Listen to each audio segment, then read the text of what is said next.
Hey everyone out there, welcome to the first episode of Top 3 Games of the Month. I know it's June now, but pretend for just a moment that May has one more day in it. Just until this video is over. Anyway, the first game of the month is a little known indie title called Axiom Verge. It is one of those retro style games, yes, but it was developed by only one person, a Mr. Tom Happ. And that's something I just found out right now while I wrote this script. It was first released on the PS4 in March, but it finally was brought to Steam in May. Now, Axiom Verge does look very similar to Metroid, and not only does this game play like it, it also resembles it aesthetically with the alien-inspired H.R. Giger art style and the 8-bit music.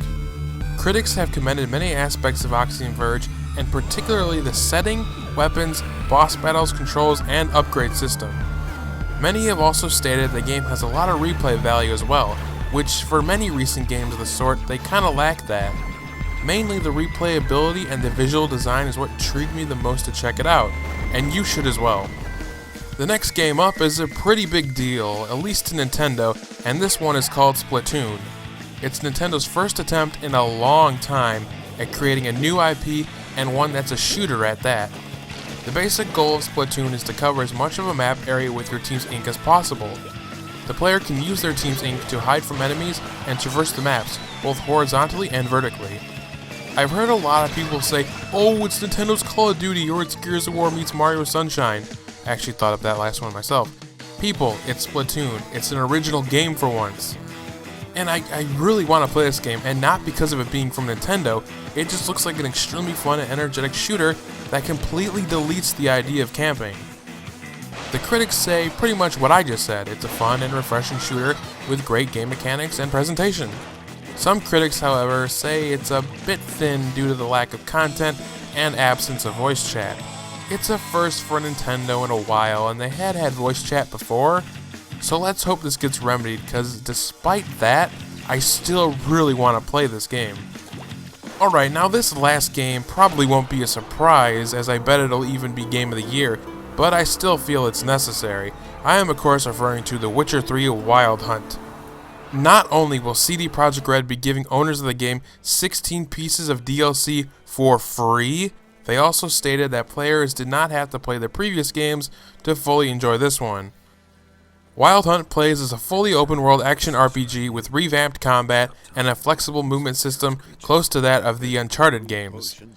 It also features dynamic environments and very advanced AI, making the game feel just as alive as it looks. It's really no surprise that The Witcher 3 has received universal acclaim for pretty much everything. Critics have just outright praised the exploration, design of enemies, leveling system, and the overall combat. Many also compliment the rich content present from launch and the vast item system as well. Same goes for the mature and quite extensive story that can be a bit long, but is very well written. One critic from GameSpot even went as far as to say that, and I quote, "This is one of the best role-playing games ever crafted." Wow, now that's really making this a big deal. The one thing that really piqued my interest was when I was reading that some reviews noted how the combat is easier than the previous game, and yet still very rewarding. I mean, the open world and story have always been high notes for this series, but to me, easy gameplay that feels meaningful and relevant is actually interesting to see how it's done. Also, I mean, I'm bad at video games, so this allows for casuals like me to experience such a great game.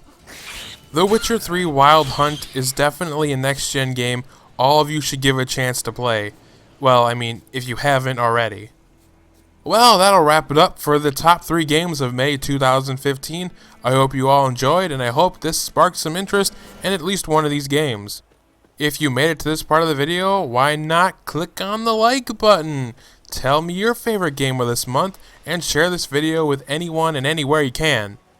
Now, for just one last thing, I want to go over what this series will entail, and you can stick around if you care or not. I'm going to say this now.